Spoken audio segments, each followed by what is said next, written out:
And today I'm going to show you how to do an ASCII conversion and then an average of the ASCII codes and then another ASCII conversion to get back to the letter. So here's an example of my program. So I'm going to input 4 characters that are spaced out. There's a different way you can do this. Let me just say this outright. There's a different way you can do this. I'll do this in the second part of this video where you won't have to space it out. You can just shove them together. It reads that as a string and then understands which one it is. So this is just one way to do it. Here it is. So it reads the letters I've entered. It outputs it. I'm going to actually remove it because it's pretty useless, but if you wanted it, it's there. I'll show you how to do that as well. It takes the average of the ASCII codes of each of these letters, prints it out as the corresponding number, then does another conversion to find out which letter this number corresponds to, and finds out that it's B. So here's how the program works. I'll take you through it step by step. You could pause the video right now, just look at the code yourself, try to figure out everything, and then maybe come back to this later because that will help. But if you don't want to, you can just stay and we can talk about it together. So I'll talk about the heading first. This is something you have to have in every program. Obviously, in each program, this is going to be different. Your include is going to be different. If you're doing manipulations with your output, you're going to need an IOmanip, etc., etc.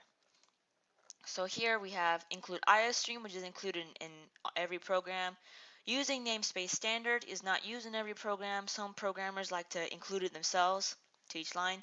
I personally don't like to do that right now, but obviously as your programs get more complicated, more different than what this is, you're going to want to take different approaches. But for now, this is fine.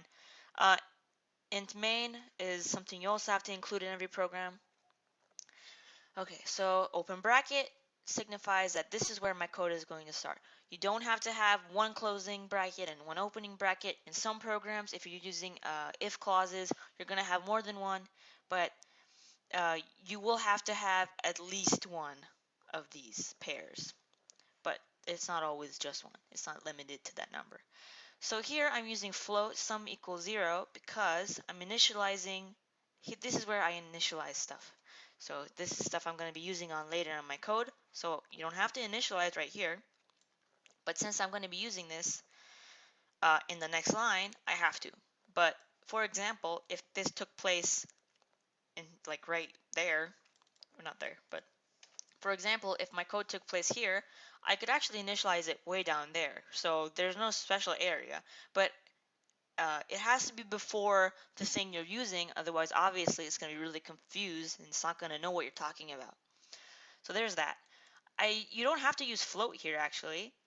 Float means like decimals and stuff. There's different types. There's long. There's a double. In my case, I actually don't have to use float. I can use int, which just means numbers, whole numbers.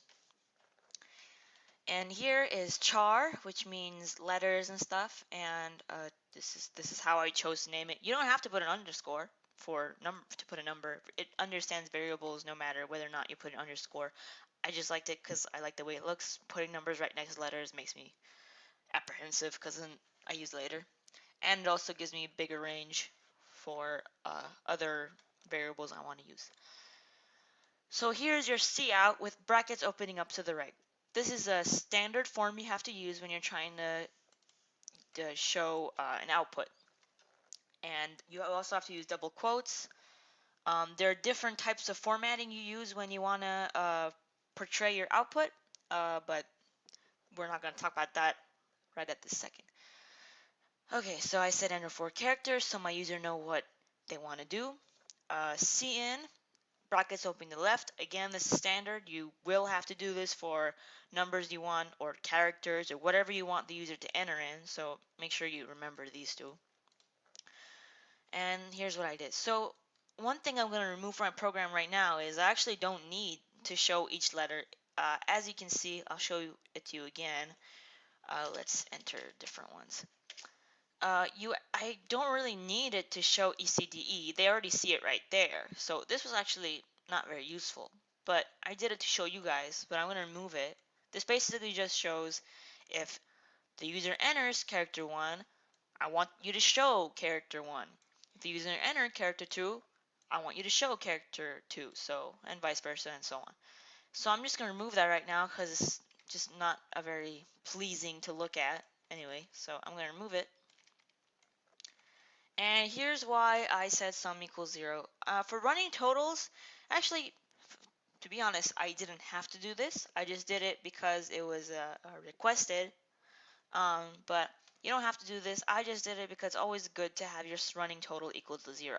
For example, if I had a different program, if I had something like sum plus equals num1, sum plus equals blah blah blah.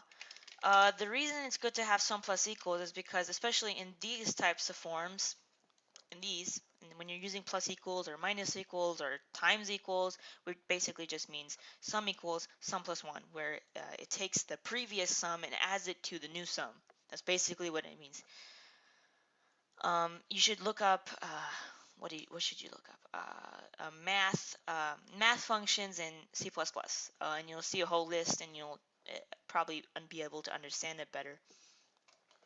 But it's always good to have sum equals 0 for running totals because then it doesn't get confused and it knows that your number is starting out as 0 and it doesn't grab numbers from your other programs. So that's why we do that. And here is where our conversion happens. We have a static cast int converting car1. So this is what it's converting to this. So this is our initial value and int is what we wanted to convert it to. And the reason it understands that it needs to turn it into ASCII is because, well, what else would it convert to? There's nothing else. So obviously when you enter an int, that's what it converts to. There's a different type of conversion you can do by subtracting from the ASCII 0, which is not the numerical value 0. ASCII 0 actually corresponds to 49, I believe. But I'll talk about that in part 2. So to get the average, since I'm asking the user only to enter 4 characters, obviously I'm going to be dividing by 4 always. So I'm adding these 4 together, then dividing by 4. Then for cout, this is why you also need to, you can actually change this to result equals 0. And then you can change this here equal to the result. And then you can say display my result. Here is where I'm again showing the user what they did. So /n means new line, so it doesn't put it right after here. It looks ugly. This is for aesthetic purposes, but to get your code to look nice, it should also look aesthetically nice, not just in here. Also make sure that your code is always neat. Make sure you have comments like, here's where conversion works. That way, when someone else is going to use your program, they know what you've done, they know what each line means, and also it's good for you because then you know what you've done. So when you want to look back at your programs, you can be like, oh, okay, I understand what I did. Here's this, here's that. So there's that. Here I made a new line. I said average of ASCII codes, and then I displayed the result, cout. I could have also done just cout result, but I want the user to know what just happened, what mathematical stuff I did here. Then I did a cout, new line again, corresponding letter, and then I converted the result back into a char, which is what we converted, which is what it was originally. And then I did end line, which means this is where the line ends, so the program knows it's over. And then system pause, basically. So okay, I'll show you what happens if we don't have system pause. You're gonna debug it. You're gonna do your stuff right here. So I'm gonna put an A, B, C, D. And then what happened? It all closed before I saw anything. So yeah, it's always good to have for programs that you want to display stuff, you have to have system pause because that tells it pause, don't do anything until the user enters another key. And I press enter and then it closes. You should always have return 0 at the end of your program because it means that's the end. Yeah, that was how to do an ASCII conversion. There's going to be a second part of this video of the second way to do it. So yeah, thank you for watching. Have a nice day. Bye.